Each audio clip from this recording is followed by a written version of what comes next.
Pour votre édification et votre croissance spirituelle, nous vous prions de vous abonner massivement sur notre chaîne chrétienne PD Vainqueur Télévision et activer la cloche de notification pour ne rater aucun de nos programmes. PD Vainqueur Télévision, l'instrument de l'évangélisation. Toujours que l'échec d'hier, ça ne peut pas coller sur moi. Échec est ça une habitude, et ça une réalité à vie. Et comme Inango. Mais le problème est Ali et Kangamayo na cerveau na yo. C'est ça le problème. Mais oui, je parle à quelqu'un au nom de Jésus. Matamou et Simba qui te lebi. Et quand Simba n'a pas le le. Oh, et quand Simba te lebi, ça peut aussi se faire aujourd'hui. Pourquoi? Parce que toi, tu es condamné à réussir. Il y a beau pour échouer. Oh, il y a qui côté canal dans mon kilo, le motote. Bango ba reliata yeta la bango na miso. Bango ba avancer non. Ce qui bango ba joie qui yo peut faire jour. Ce qui bango Simba qui yo peut faire Simba. Yango litamongo eza nini balakisa nini so ikutu moto bazo sokola ye na maya machambu chambu ekomi ke ta tu peux chance abali abota forama ke liboso et bon combien plus fort que raison yo zo sokola na maya nkolo o eza liloba na ye azo sokola ye po chamwe o na sakole le nom de Jésus si hier Simba kite nazo tremper ye na maya nkolo Yesu Masia o eza parole na ye so ki nganga mo ki ya bumbu azo sokola mwana mwasi libali bazo landa ye na tongwa lelo ya na mai moko ole ki ba mai nyosho mai ya komo nango la parole de Dieu la parole de Alléluia.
Seigneur, merci. Zambo salbi sur l'amour. Comment tu t'en boye, tu as reçu présent à vos alcinayo. Les apas que vous en zambo de la biso. Moment où tu lis, tu as kamongo vous as celle pour le baba bien. Pour le baba le kabagote baboti biso. Pour le kabako zamboka. Pour le bateau balo baba bien. Pour qui ne paie sa confiance. Yo le kibango. Nous allons ensemble pendant tous ces temps pour te voler qui s'en a quatre ici à eux. Molimo santo glorifié comme Jésus Messie. Sois contrôle ici à eux. Na menacer force nous sur eux tes à la musica. Ma comme na Jésus Christ le te bon de la qui amen. Le Jésus Messie ma beaucoup.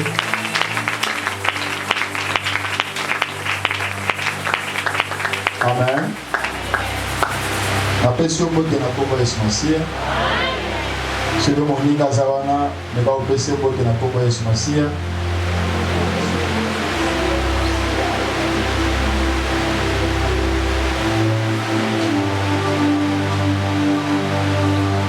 Nous allons continuer pour les alliés. Enseignement au Tobanda qui dimanche passé. De l'eau. Tozo ça la continuité nango na grâce à Nzambe pe tosilisa yango tofungoli babile na biso tozo continuer la texte totangaki même le texte tozo bandela yango sans vous mentir bandeko nyonso bapesa contribution mpona kosomela rampola pambola bino tokomi mpenza à l'aise je vous rassure Ben si nous foncé pensaté, je ne sais pas si vous comprenez.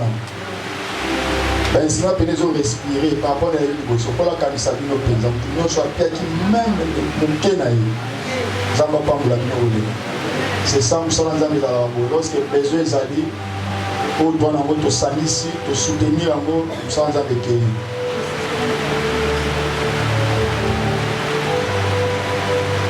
Voilà, Toji Mukanda ya Esaïe 43,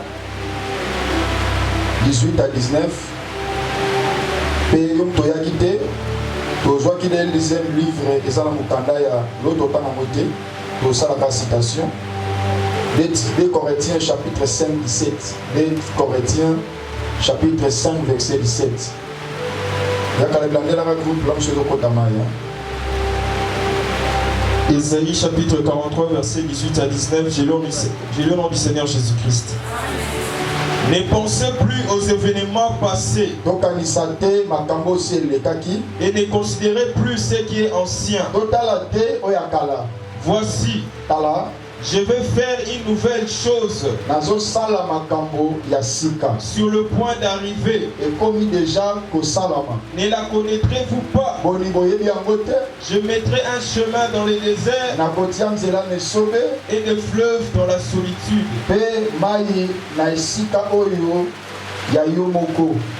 Amen.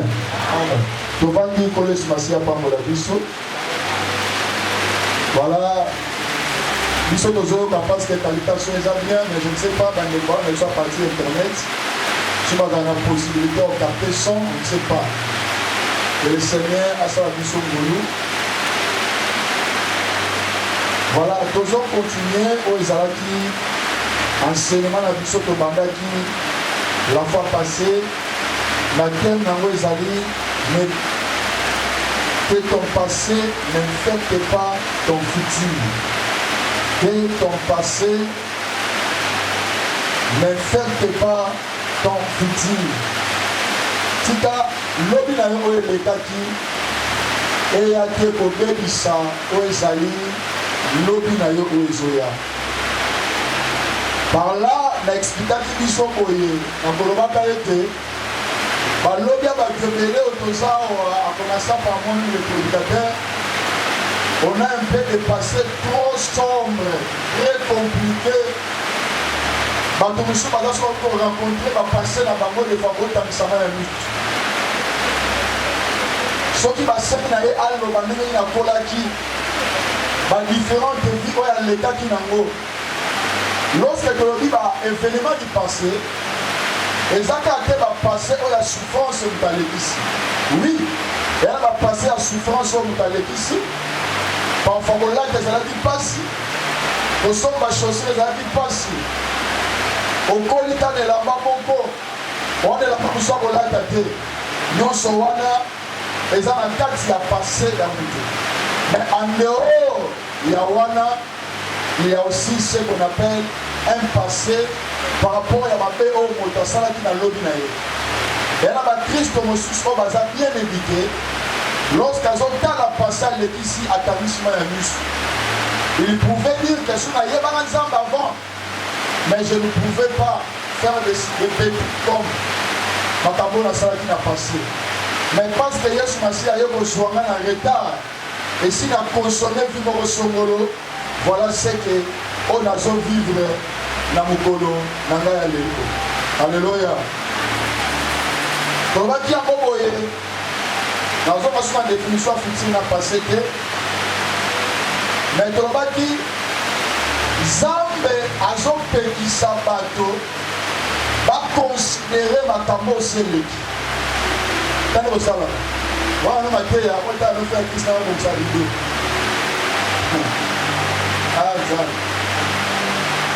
Zamba Pekis n'a pas passé la biseau. Mais on réalisait pas tout le sang qui m'a le baraboyé. Pour moto a sauté ma lame, il faut qu'on aille avec lui. Ou encore pour fitir en moto à la meilleure, il faut attirer dans ma tambour l'état qui n'a passé. Mais pour permettre d'aller à la lame côté là où ils ont lobby. Voilà pourquoi la classe autant de il y a l'histoire. Et ça n'est pas pour rien. Et ça rapporte tout ça, l'étude qui a passé. pour toi, il y a un point. Donc, scientifiquement par là, pour ça, l'étude a passé et a pesé ma bête. Même sur l'église fait des vainqueurs, pour toi avancer malin, il faut que tu regardes aussi passer.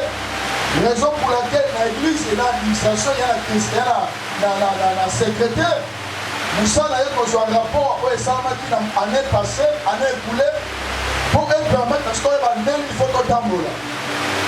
Mais on avait demandé, on a posé des questions, est-ce que Nzambe a télémé les motos en réalité à voir qu'à couler dans le passé? Donc en réalité, Nzambe a télémé les motos. Mais Nzambe quand ils ont pété sa moto a considéré passé. Et ça à cause, il y a deux choses. Et deux choses sont appliquées la vie n'est présente. Et pour ça, il y a une sorte de futur n'a pas lobby et débat. Lorsque on a deux choses là dans le passé, on lingo lingato pour ma futur n'a yo. J'avais dit très bien que ma vie n'a pas débat. Pourquoi? Parce que dans la quand on a passé à cause de deux choses. La première des choses, les alliés, le péché du passé. Le péché du passé. Dans le péché du passé, il y avait trois choses dans l'énuméraki. La première des choses, les alliés, la reprise des anciens péchés. Et là, il ça comme chrétien. Mais elles ont sombre les sumasou à Kalasatika. Masanga Satika. Et comme au Satika, Machina Satika. Mais à cause il y a plaisir à vous sombre à Mokilo. À ça, ils sont un coup d'œil sur le passé. Voilà pourquoi Lingo Lingate, lorsqu'on s'en retourne dans les choux à Kalaozo, oh malo binayo. La vie est très compliquée, on doit détruire ta propre vie. Chrétien, la vie n'a pas de brillant. On en sent un entendant et on en sent qu'on peut. C'est un bon parce que je viens. Voilà. Viens en priorité, on en sent un an en entendant. Après qu'on sent la yango, on sent la propreté. Il y a une seule vie. Et la Bible dit ceci. Il est réservé d'un homme de mourir une seule fois. Après, il y a le jugement. Zamba linga kioti kamasumu akalawana. Zamba linga kiobongo la motema po zonga soute matambo salaki. Na pesa qui va verser le corps, il y a 2 Pierre chapitre 2 verset 22. 2 Pierre chapitre 2 verset 22. Na pesa qui verset à Genèse chapitre 11 verset 24-26. Na Genèse 19 24-26 au moins moi si à l'autre a dit qui Sodome na Gomorrhe. Azok qu'elle est vers la vie, Azok qu'elle est vers l'éternité, Azok qu'elle ne peut être sauvé, mais il a voulu reprendre ses anciens péchés. L'issumu oyo tika kyozonga yamanda komisa vie na yo. Alléluia. Makambo bongo la tika yamanda komisa vie na yo. Dans 2 Pierre chapitre 2 verset 22 là le frère Pierre dit ceci. Alors dit est-ce que moi en coquille qu'on soit milé aussi à Sanzi. Tafuna sanzi et bon azonge na suboliango eza pratiquement impossible na bon la nyao na ndako alia nyonso te ya de faut pese biloko muso aboyi no olia osubi biloko pese abo olia bo bisanza mutu nyo aboliango soki nyama zo kankele po ali eloko bo siko yo mutu comment le péché que toi tu as vomi hier mais c'est le même péché ozongeli comment ma be o ina kilobi mais oza na courage à kozonga liswango. Mais tu prétends dire que tu es chrétien. Aux autres détruire l'obinayo. Vie à sa moté. Aux autres qui ne vers pas vers Gonuna. Même si on profite avant, mais aucun Gonuna. Si on nous dit, il y a que aux autres vivre si beau. Les années préparation, il y a l'obinayo. Toko sungo lobby. C'est vrai aux abandeko. Par contre, ça dit ça yo. Lorsqu'on a manqué mon péché, mais laisse-moi te dire, oh la copessa, et ça n'est pas aux autres soyons. Il faut soit les camisons comprendre que lobby va l'aimer la paix à battre la ramou. Amen. Deuxième chose, dans le péché du passé, il y a les péchés non confessés. C'est pas ici là-bas qui, selon Proverbe 28-13, La Bible dit ceci. Celui qui casse ses transgressions ne prospère point. Les transgressions, elles ont péché. Les transgressions, elles ont sauté, elles ont mino. La Bible nous a appelé face à mino. Donc confesser. Or le verbe confesser, dans le dictionnaire, et ici, que c'est déclaré publiquement. Il y a des péchés, tu ne peux pas dire toi-même, Seigneur Limbisanga. Mais il y a des péchés, il faut dire ça à un homme de Dieu. Il faut dire que c'est un serviteur de Dieu. Il y a des gens de péchés qui sont témoignés pour bloquer vie dans l'objet. Alléluia. Alléluia. Il y a des péchés avec l'escroquerie. Il y a des péchés avec viol. Il y a des péchés avec masturbation. Il y a des péchés avec la zemi. Il y a des péchés avec fornication qui vont nous. Est-ce que vous dites qu'impunité sur le tato de condamnation? Lorsque tu gardes cela, c'est un péché non confessé. Un jour, ça va compliquer ta vie. Et ta vie sera une vie misérable. Le Seigneur veut t'interpeller par rapport à l'itanicité, par rapport à l'enseignement au changer au thème. Parce que Christ en a posé en aïe. Troisième chose, dans le péché du passé, il y a la culpabilité de péché. Il y a des gens qui sont culpabilisés. Tu vis dans la culpabilité. Lorsque tu vis dans la culpabilité, ça passe à avancer lobby. Lorsque on vit dans la profonde, il y a des gens qui plaisent. On les l'a dit. Pour cela que l'on les la parce que ma camboa sala sera se rappeler dans le péché parce que tu entends quoi pour confesser. Tu attends quoi pour chercher les hommes de Dieu. Plus tu les gardes, plus ça te détruit. Alléluia. Alléluia. Et c'est important qu'il y ait un au fond. J'avais dit la fois passée, la culpabilité c'est quoi? La culpabilité c'est l'accusation intérieure. Au fond de ma tête. Aux hommes vivre, nous au fond de ma tête. Ils ont nécessité une collaboration avec le Seigneur. Dieu ne se voit pas, frères et sœurs en Christ. On ne peut pas voir le Seigneur, on voit Dieu par les hommes de Dieu.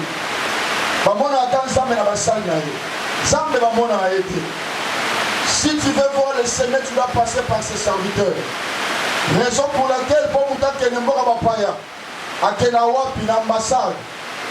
tu ne peux pas voir le président Félix lorsque tu es en France. Mais tu dois passer par l'ambassade de la RDC. Pour l'année, on peut son visa, on peut son passeport, on peut permettre au Yana Congo. C'est comme ça aussi le ciel. Si tu veux aller au paradis, tu veux aller au ciel. Il y a des hommes de Dieu que Dieu a dotés de passeports et de visas. Ce qu'on dit, en sorte que ma personne a un visa, n'a pas passeport pour mon ensemble de l'Église. On va continuer aujourd'hui. Ça, c'était la révision. On va continuer pour la conclure. On a dit pendant quelques minutes, dans la révision, ok, nous rappelle. Deuxième chose, où est-ce que Zamba paie? Qui s'habille sur l'hôtel à passer la bichoté? On a rappelé, ah, Zamba boïté, donc compter sur le passé.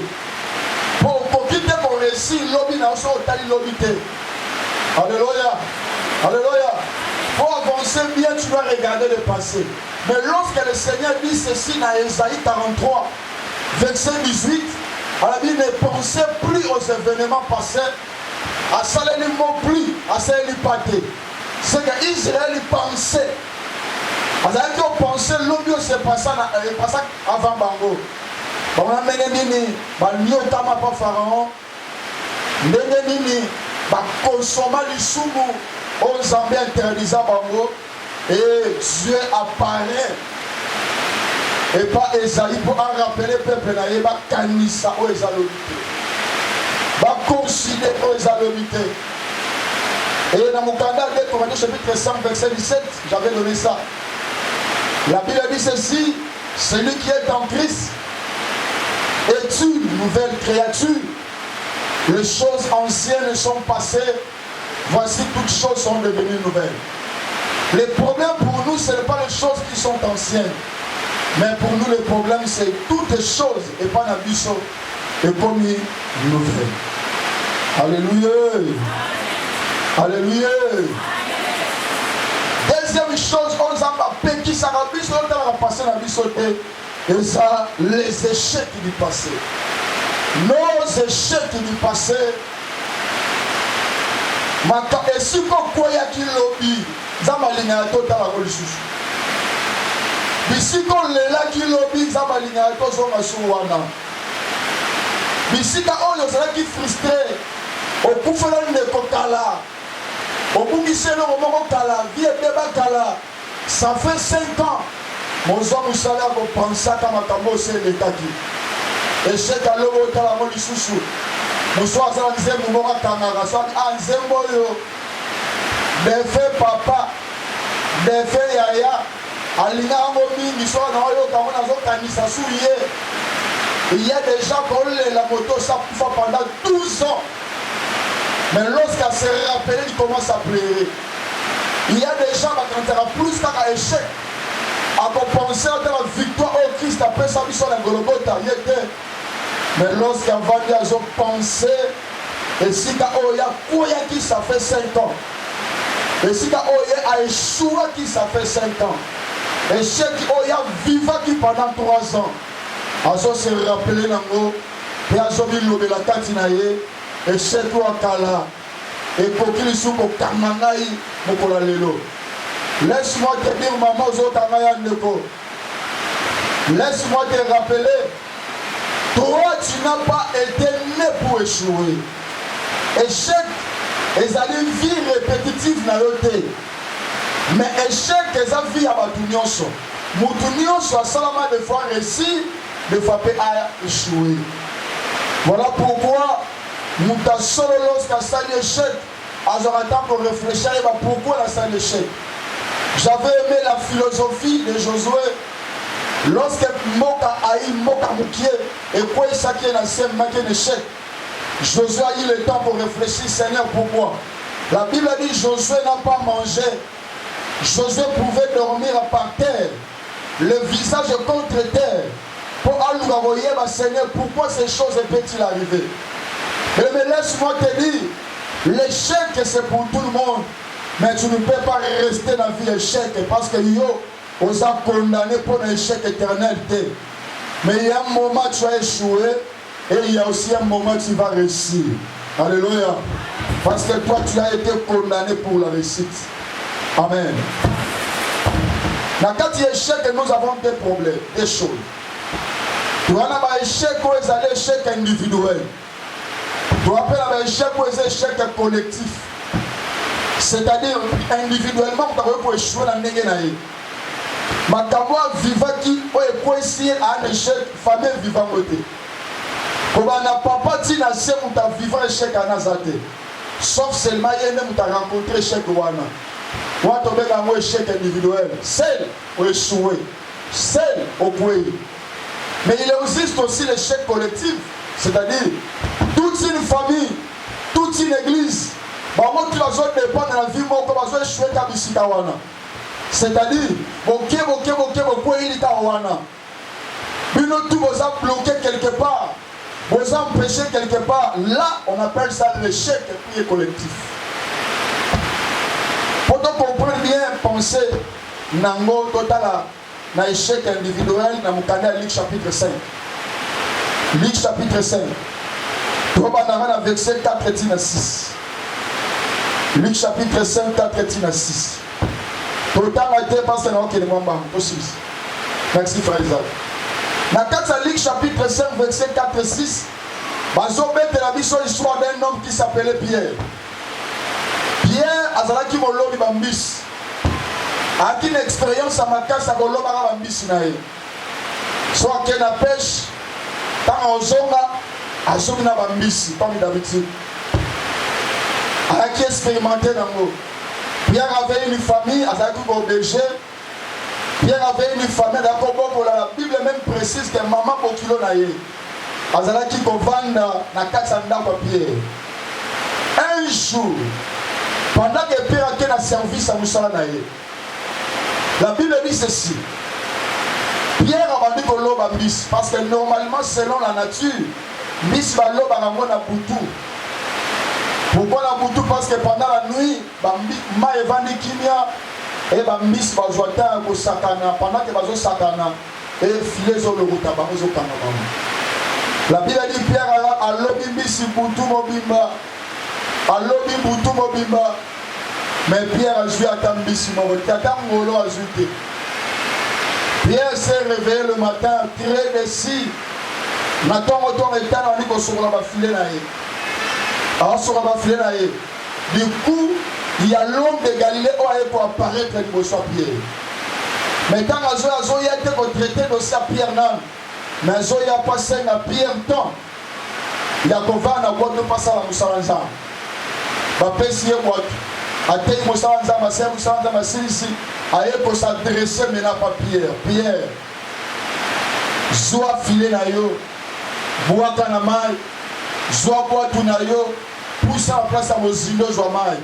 Yoka déclaration à Pierre. Pierre a commis pour répéter ma chef naïe à Boutou. C'est ça les enfants de Dieu, beaucoup d'enfants ils sont comme ça. Pierre a commencé à rencontrer à Jésus par l'échec naïe et l'équipe.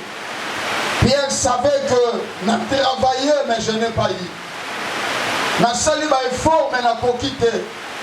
À d'autres termes, même si je le fais, qu'est-ce qui prouve que cette fois-ci est possible? Il y avait le Seigneur et elle a battu le rôle à Pierre. C'est-à-dire à son échec qui a passé à collant la vie naïe. Makambo et Simba qui te l'ont comme une vie naïe. Vous voyez pourquoi les échecs sont devenus répétitifs.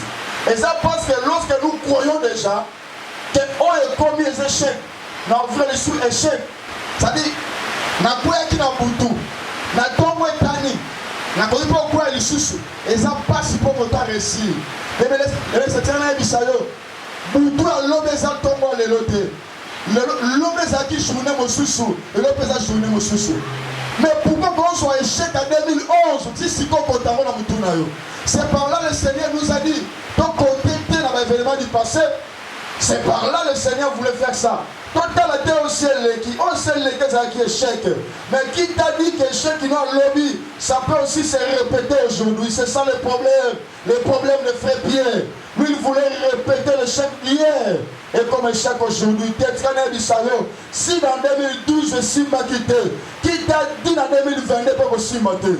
Si dans 2021 Simba quitté, qui t'a dit à cette année que Simba quitté? Non, il faut croire toujours, il faut accepter toujours que l'échec d'hier, ça ne peut pas coller sur moi. Échec est ça une habitude, et ça une réalité à vie. Et comme Nango, mais le problème est ali et kangamayo na cerveau na yo. C'est ça le problème. Ne sois pas comme Pierre, tu marches avec l'échec dans la tête. Non, il faut balayer l'échec là. Il faut comme l'échec à vie na yo. Place au coin qui lobby pour prendre pour penser que pourquoi ici kawana. Il faut croire qu'il y a beaucoup de lobby et il y a beaucoup de loto. Oh, Simba qui te lobby et quand Simba paie le lot. Oh, je parle à quelqu'un au nom de Jésus. Matamou Simba qui te lobby et quand Simba n'a paie le lot. Oh, quand ça m'a te lobby, ça peut aussi se faire aujourd'hui. Pourquoi? Parce que toi tu es condamné à réussir. Il y a beaucoup de pour échouer. Oh, il y a qui continue à aller dans mon kilo, le mototeur. Bango ba reliaka yo tala bango na miso bango ba avancer non soki bango ba joie ki yo pe fo joie soki bango simba ki yo pe fo simba yango litamongo eza nini balaki sa nini so ikuto moto bazo sokola ye na maya machambu chambu et comme que ta tu peux chance à bali à bota forma ke liboso et bon combien plus fort que raison yo zo sokola na maya nkolo o eza liloba na ye azo sokola ye po chamwe on a sacré le nom de Jésus. Si hier Simba quitté, nous avons trempé na maya nkolo Yesu Masia. O eza parole na ye. Soki ndanga mwa kimbanze ke ya bumbu azo sokola mwana mwasi libali bazo landa ye na tongwa lelo e na mai moko o eleki ba mai nyonso maya ngokomo nango la parole de Dieu, la parole de Dieu. Nazo trempé na kati kuna. Soki ba yina ki lobi, soki Simba ki de lobi. Au conseil de ce matin à raconter comme Maman Timba, n'a jamais déclaré la tombe lelo, c'est encore possible que échec à lobby et comme à réussite lelo. Je dis c'est encore possible, échec à lobby et comme à possible lelo. Ataba kinina ki osoni na famille, ba pesa ki o mwana moko botaki, ozwi soni yeba sentaye, tigana bisayo, soni wana na tombe lelo, zamba zala makoki il y a que changer et comme un kembo quand on va sortir la sosola qui moi qui ça qui bon que le petit cahier na soni kaka bango wana bagobeto le maboko parce que chaque année des éternels nazokote éternels nazote à moto nyonso te nazote à moto azana échec misu baza bana échec te banda bota na jouer échec te nanu pa koya te mais babiso to koya mbala mbala to koya mbala mbala nazote à moto akoya le ngai akoya mbala mbala bakritika mbala mbala lelo ezosukela awa kozala wana frère Pierre te zala frère Pierre te croyez soki na butu esimbaki te na ntongo ekosala nini parce que ntongo eza ntango ya nzambe nazoyebisa dongo ntongo eza ntongo ya nzambe lelo ntongo eza ntongo ya nzambe bafrenaki yo na butu mpo zwa te parce que la nuit c'est le diable aye na butu abloki akangi yo azobosanaka ntongo ofetana la Bible dit quelle que soit la durée de la nuit le soleil finira toujours par apparaître. N'assemble na kombo Yesu Masia. Delega tongo ta na vino ndengwana. Ta ndenge penke mwanzambe la tayo. Échec wana ezale effacé. On a été à moteur pour être en 2020. En 2019, on a échouaki. En 2013, on fiança boyaki. En 2018, na isa motowana. C'est encore possible. Makamo ebeba ki na butu. Na tongo makamo sesa nini. Alors, on a zone maman acclamer très fort le Seigneur. On a acclamé très fort le Seigneur. Il y a un problème, il y a un tour. Non, il y a un tour. D'ailleurs, on fout la bande de terre en amour. Alléluia. Alléluia. Passe maximum. Alléluia. D'ailleurs, on fout la bande de terre en amour. Alors, il faut taper la bien de vous. Ça en église, ça en église, on a dit ça. Toka pena na sa osara. Alléluia. Composer la moutoune chèque à l'obité. Oui, le chèque peut venir, mais il y a aussi un matin. Il y a une nuit et il y a un matin. Et le matin, c'est le temps de Dieu. Le matin, c'est là où Dieu vient pour visiter son peuple. Oui, on est ici tant difficile, ma soeur, maman, papa, yaya. Mais il y a un matin, je prophétise pour toi, il y a un matin. Tu ne sais pas, Seigneur, pourquoi seulement moi. Oui, nazo sakola pona yo. O eleki bosana yango. Effacer la mémoire na yo échec wana yaki bosana yo. Effacer la motuno, ça peut encore répéter. Croyez en celui qui t'a appelé Jésus Christ de Nazareth. Croyez en celui qui t'a sauvé Jésus Christ de Nazareth. C'est encore possible. Oh, il y a des bagages à l'issue réparés. C'est encore possible. Oh, il simba qui te simba l'issue. Ate ba kolona moto asfante se bunga. Moto asunga et kolone se bunga. Mais c'est encore possible. Nzamba rappeler moto na lukayo. Oh, na sambe li ba goluko na komba Yesu. Ye ba goluko na komba Yesu Masia. Ye ba go sele bolam na komba Yesu Masia. Et ça ne va pas passer qui n'a l'eau bien la bosse na bosse na. Yé ça. Bosse na, yé ça va bien bosse na bosse na. Occupation voter bosse na bosse na. On a compris na te c'est moi ben papa. Na compris na te. Sumba ligara yé fakende. Si on a senti mon bal monsieur Olivianga. Mais on pressentir que le sous bien aucun paix. Parce que la Bible dit ce que je crains, c'est ce qui m'arrive. Pourquoi tu peux confesser le chèque? L'assemblée n'a pas Yesu. Pour confesser le chèque n'a vu noter. Il est écrit dans Proverbe 18-21. La vie et la mort sont au pouvoir de la langue. Même si on confesse toujours la victoire. Conseil gratuit dans son viteur de Dieu. Qu'on s'accorde pour la vie noter. Ato lingo kufa. Le bakaka n'a pas kufa te. Et qu'on simba kaka. Qu'on t'a le passé noté. Ne considère pas ce qui est pas passé. Alléluia. Quand la montée au ciel, lequel. On sait simbagité. On va comprendre. Tu sais, je suis un bon commerce. Na bandaka, on va brûler. Na quoi y a peine d'engouana. Mon tabac échec. Tu ne sais pas. On nous dit toujours le miron des oreilles. Lorsque tu libères une parole négative, Mirayo qui a kanga détruit Vinayo. Il y a des gens qui se livrent d'Enwana. Pourquoi? Parce qu'Azo détruit dès le commencement de Tongo. Il y a des gens qui sont bizarres. C'est à la Moukabilo, il prophétise déjà pour sa vie. Qui t'a dit? Qui t'a dit? Qui t'a dit? Qui t'a dit? Les problèmes, vous allez effacer mémoire et salité dans le croire, c'est encore possible. Avec Jésus, c'est encore possible.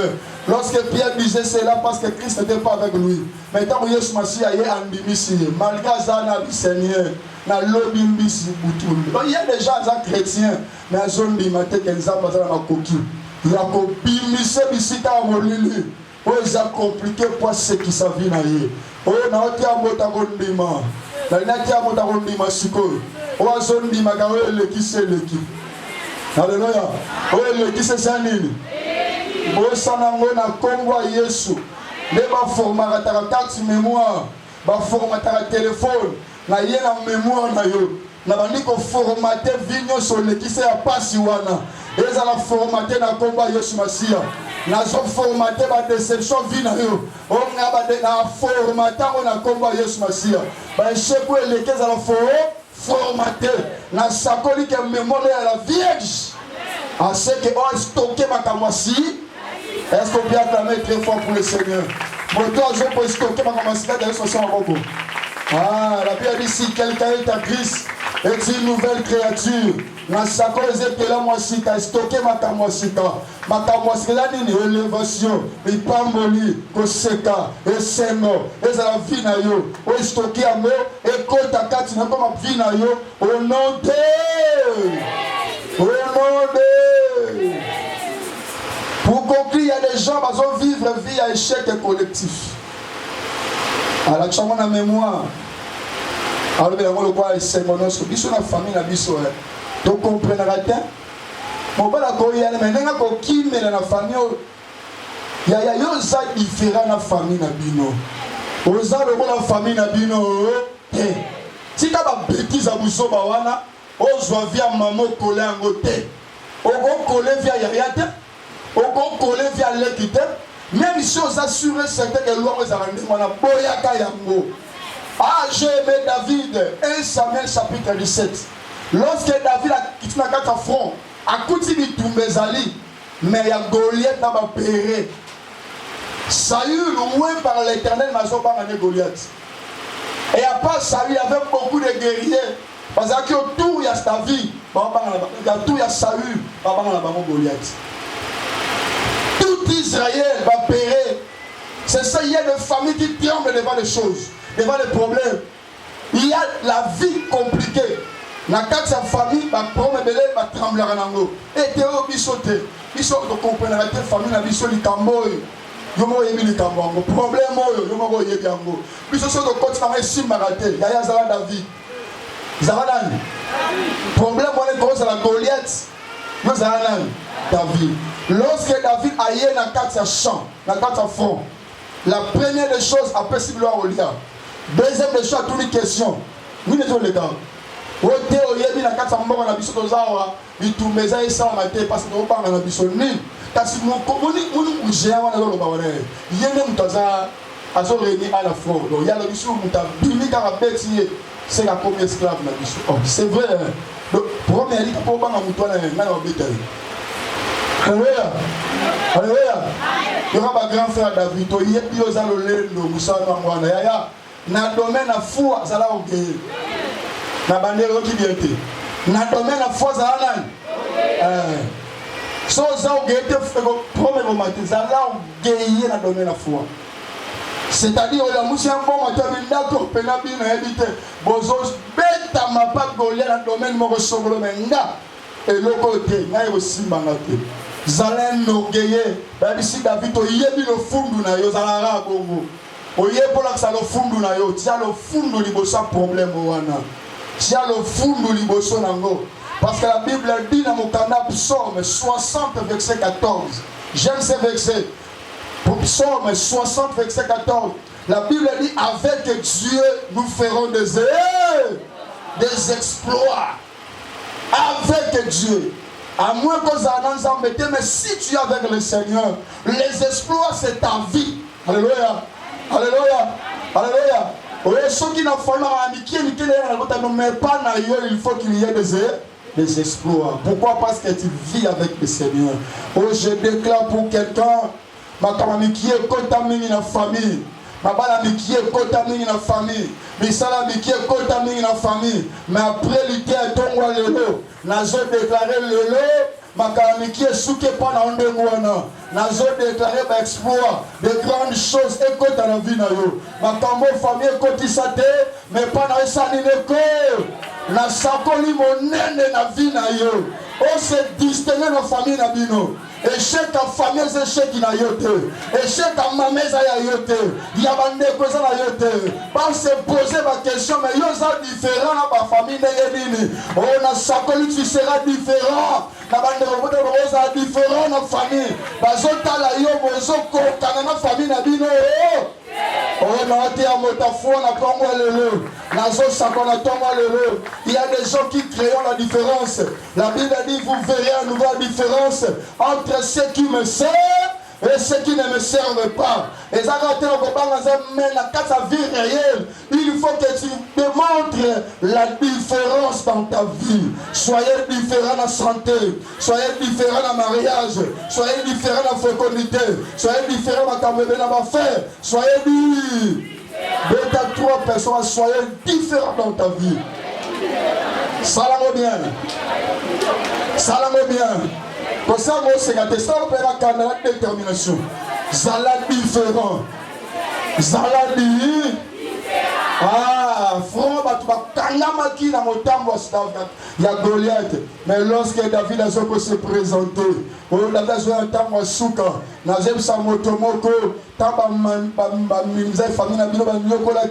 parce que Yozaki dans le nord de Tata. Mais lorsque vous êtes en front, ils ont mettre fin à la vie de Yago. Problème, on a une famille comme il y a un souki sango. Il y a un souki sango. Échec et tangi famille pendant 2000 ans. Et comme il y a un souki s'échec au wana. Et pour souka kaka nanzela na yo. Il y a des amba promis pour renverser la condamnation. Il y a des amba choisi pour déstabiliser. Oh, nous sommes en train de Saki. Il y a des David Nabino. David Alibota. Tellement qu'à renverser à Moye Bisara Bango. Au Kanga Papo, Kanga Manko, Kanga Itenga, et Kanga Soki Mokie. Pendant qu'on déclare que Zamba Saba grande chose. Zamba zo renversé en nous. L'assemblée l'échec au Wane Karame au temps où on l'a renversé en nous. Pendant que nous avons déclaré, on a assemblé, acclamé le même béta mabo assemblé là. Échec et Kanga yo, Kanga Babo aussi. Et ça n'est pas une yote. Elle nous semble la bonne en bien. Yebi sans Zamba, Ngaïte, tant d'échec au Wane Sanine. Et Kanga ma famille. Batuba le Kanga l'échec moko wana. Pourquoi seulement le chèque wana? Et zo banda bien je suis comme un peu pourquoi? Il y a des sans-âme nangate. Nangate. Là naza David. L'accès au gain naza David. Bakambo a pas pour me donner nangate. Nazo le bangana komata. Sumota somba mutu katena ko somba. Yaya déclaré.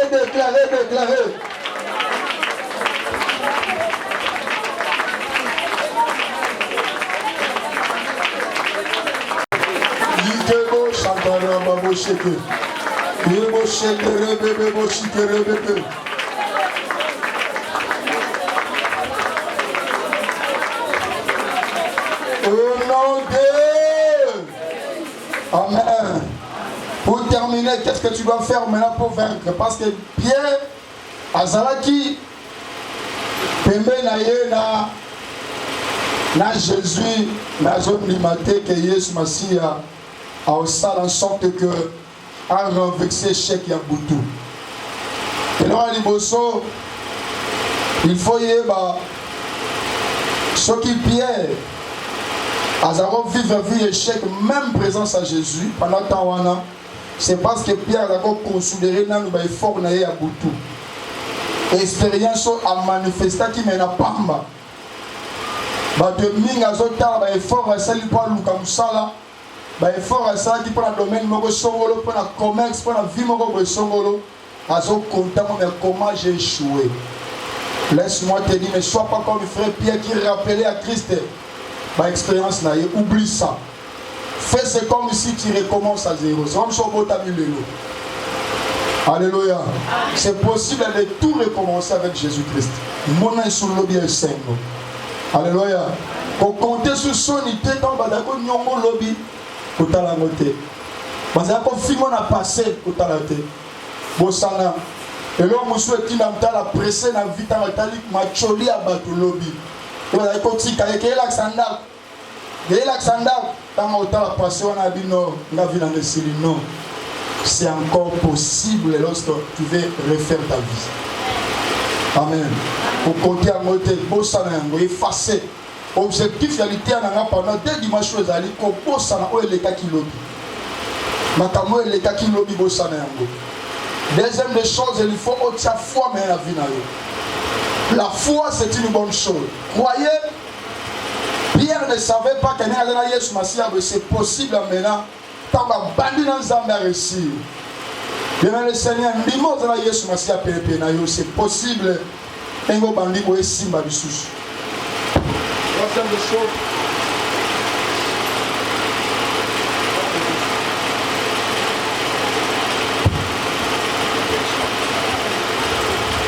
Troisième des choses, et là où est-ce que Pierre, Israël, Goliath, et c'est là qui grandit, il y a problème. Lorsque tu vois les problèmes trop grands, ça peut aussi compliquer ta vie. Ne vois pas, ne considère pas les problèmes trop grands. Jésus-Christ est plus grand que ton problème. La même est très bien dans le suicide parce que l'esprit m'a obligé à insister sur le problème. Et chaque abattu et ça grandeur un problème à vivre. Lorsque tu as dit grandeur un problème, tu dis ah, c'est un problème, est-ce que possible? Est-ce que le problème est pour affronter un mot? Pour la dimension à problème, la dimension à Jésus. Jésus-Christ est plus grand que ton problème. Amen. Regarde la dimension, la grandeur. Jésus-Christ est sur la mesure pour mesurer. La Bible a dit les cieux et son trône. Et la terre, et ça marche bien. Est-ce que tu as un kilo? Mon toison, on va dire, ça c'est une robe, on s'en va 7 heures, 8 heures du temps. Tu vas sur le bouquet. Bon, non? Tu vas là, le colonisant, mais pas mauvais à combien de la marche bien. Autant la grandeur, la situation dans le côté. Mais tu as la combat, il est sur comme ils sont capables de libanga et de misamai. Libanga et de misamai. Au poteau, ils ont fait des choses. Et bien, il y a une chose centrale, il y a une chose, mais libanga, place et bien, il y a une chose. Comme ils sont capables de tabula maï, et bongo mère, ils ont divisé en 2. Alléluia. Comme ils sont capables de tabula l'icolo ya maï, comme Jésus Messie. Et ça tellement grand. La personne c'est vraiment quoi, à chaque fois que tu vas affronter vers un problème, non, c'est maintenant on va admirer, on va considérer la grandeur et la combat de Jésus. Et ça va beaucoup plus mieux. Et dans les Seigneurs, si on écoute un moteur scientifique, docteur, on doit tenir autres motos. Alors si c'est une image de lui. Alors puisqu'on va déterminer qu'on les mis à la vie. Mais des fois, on va attendre consulter Jésus. On va noter la grandeur à combat Jésus nous les allés. Pour examiner comment Christ est plus grand aussi merveilleux. Sauf comme la dimension on va sur problème. On a un problème qui a le montant. On se comme là. Vie, ils ont vu un problème. Vie, ils ont vu la réalité. Tous les abattus, nous sommes vivre vie un problème. Dans le domaine de Songolo, peu importe le domaine, d'une manière d'une autre, le domaine est comme là. Mais à chaque fois que tu es en face du problème, il faut qu'il y ait un nom. La Bible dit, en son nom, tout genou fléchit. Toute langue confesse que Jésus-Christ est Seigneur. Et même dans l'hôpital, soit dispensaire à l'hôpital, soit que soit sans crise, il y a du nombre de casse. On va lire dans la panique. Mais avec un bruit, ça dit dans ma casse. Mais si vous êtes calmement, en comprenant la femme, toi, dans le domaine, vous avez un métier de Tamosongolo. bon ça m'a comme normal pour la biche to lenga na face à l'écran la père yo ka exemple c'est comme la partie la deuxième mois on a sa église talina deuxième mois sa église il y a des au fond là OK mais mon ta foi au tanga na sambe na pona ye na yebeli au fond là OK libanda tata au fond là au bimi boy donc on ta au prier moi manze na minze na manze au prier bien na mutema te parce que on a banga na mutema na yo prier vraiment ningo et tant qu'on fera là pas à l'esprit yambi ya kudakufa ayambi alati mwana tibo kene ko date kufa o muto yo ayebi grandeur en combat Yesu lorsque moi na sali crise na butu na préparer yo nos abats tout ça peut arriver c'est la vie je vous dis non c'est ma crise ma comme les a ébélé oui comme la vie ne panique pas devant un problème amen voyez la combat Yesu masque il y a des moments où nous commençons ensemble la terre nazate n'est-ce pas une heure ba 2 heures devant le Seigneur même si on bénit pasteur il y a période années c'est pratiquement impossible mais lorsque tu as Jésus tu crois que Christ est là autant de grandeur à combat Yesu au paniquer parce que la Bible dans mon canal Lamentation chapitre 3 verset 37 à 38 qui dira qu'une chose arrive sans que l'Éternel ait ordonné. La Bible dit dans n'est-ce pas c'est par la volonté du Très-Haut que le bien et le mal arrivent. Lorsqu'on comprend, on dit non. Même si Dieu décide que mon enfant meurt maintenant, c'est sa décision. Mais s'il ne veut pas, il faut péter. On commence à prier. À prier, ici, amen, à l'hôpital. Et si Dieu aussi a fait grâce à l'amour, qui gloire à Dieu. Il y a des gens, pendant la crise, dans l'amour, ça forme de l'amour. Mais quand ça m'a cassé dans le schéma, et bien, bien. Yo moi ça les crise. Prière était dans le schéma. Alléluia. Ne panique pas devant un problème, le problème va arriver. Observe, verset au néni. Les malheurs atteignent souvent les justes.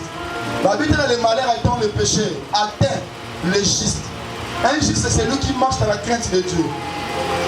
La Bible malheur soit là mais l'Éternel en lui. Papa signonso yamabe et elle a rendu sur la juste.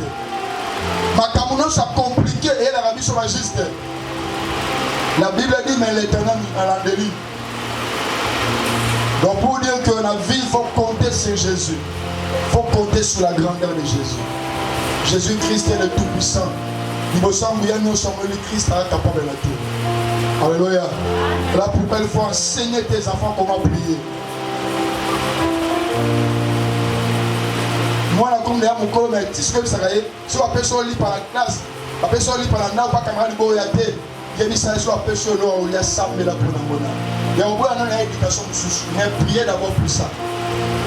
Il y a des gens au nom de Jésus, même moi à 3 ans, à cause de la foi, enseignez les enfants au nom de Jésus-Christ.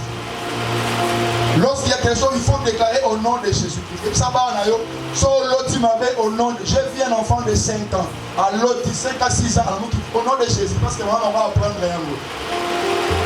Et là on va apprendre moi la témoin au sein d'un côté. C'est très important.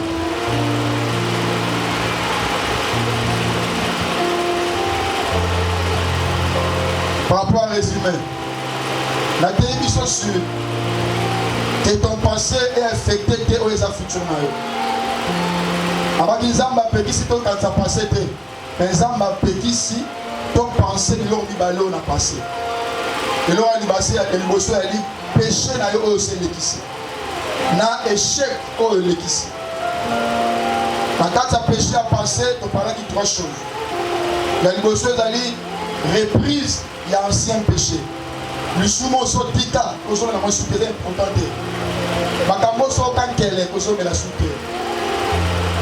On a vu les choses qui étaient pour moi comme un gain, mais je les ai regardées tomber la boue à cause de Christ. Deuxième chose, on voit qui le péché non confessé, bien non avoué. Le sumo avoué, au double la beauté. Le sumo, bata pasteur Rémi. Le sumo, il y a une date d'expiration. eloko oyo sombi ekoinspire te suka so ekorattrape vi na yo ekolie vi na yo. J'ai posé pour une mère mama wana ndeko na mobali mwana na ye na ndeko na mwasi mwana basala inceste na ndako base couple bana mikie 9 ans 10 ans tant osola na ye esprit na ngami mama makambo na sele ko sala yango oh papa asala ko na cousin na biso mo boye to kushaka na ye sala na inceste tu vois zamba da bobo parce qu'au foot au sala cousin na yo on fait ça abi donc il a motion na bien mon foot mais ya kushaka na cousin na ye ba ne ba kushaka na bana na mwana ndeko na ye mobali basali libala bosembo yame lo moto okima nzambe biloko avoué te elando. Amen. C'est ça vie que tu les abonnés soki diable osali ebonga wana impossibilité osimba mais yo ozala bachose caché pele obomba koto obomba vi koto okomosanga 9 ans passé obomba obobolango c'est par là diable akotaka bisika wana tant omule banoo matanga etangeli biso po bafuti ezali on va toujours plus, on va toujours multiplier fruit tes arbres place dans les aliments et tanga. Les mains quand ta place fruit tes arbres. Tu vas chasser à point pour les autres fruit. Tu n'as vu dans le fruit tes arbres. Les mains quand ta en plus dans les événements. Hier quand la vie n'a pas avoué ma camosala à sanité.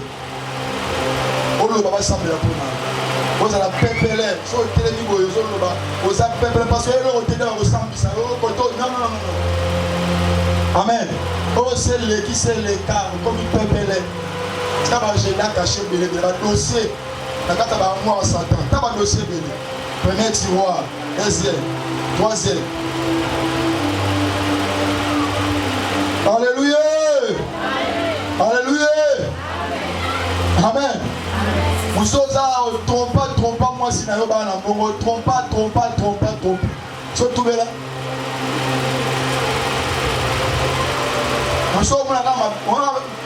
Na famille pia ke kota su papa nde kokodioko mama kangi porte ya fonini lorsqu'il n'a pas eu une confession quand il faut faire un travail na ba Emily na ba Clarisse na ba nini ba monde ba coach lo fixe la vie il faut lui na fixe la vie. Un chrétien, il faut s'attaquer dans la boîte, le logo, mon retour, il va se réclamer. Amen.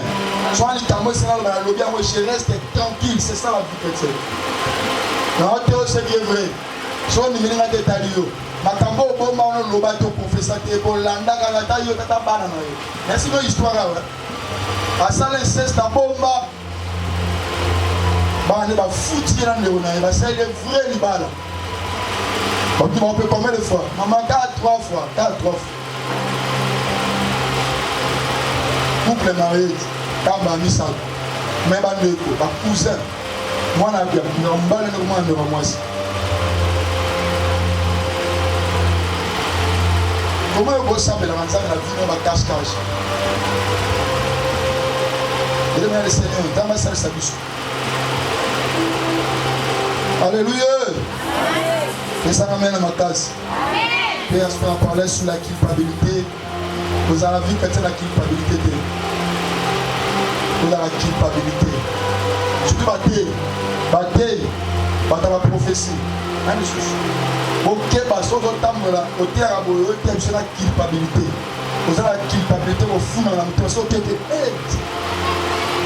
Vous peut sa vie. Je vous dis, c'est au peut ça va tout dans la maison. Quand on télémie, sa prophétie. Il faut amener à la pire. C'est comme ça la vie chrétienne. Il faut à la pire. Voilà l'importance à papa. Pas ça va perdre maintenant pour la bonne. Pour à chaque fois tu as des cœurs sales. Naïona et ça la lavage.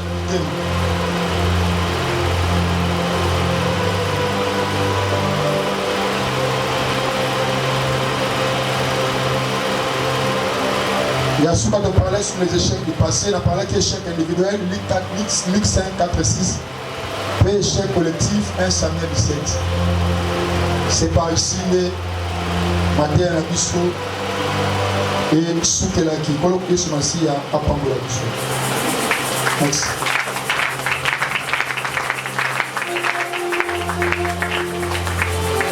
Chobriga Bocheke. Ramisto Samuel.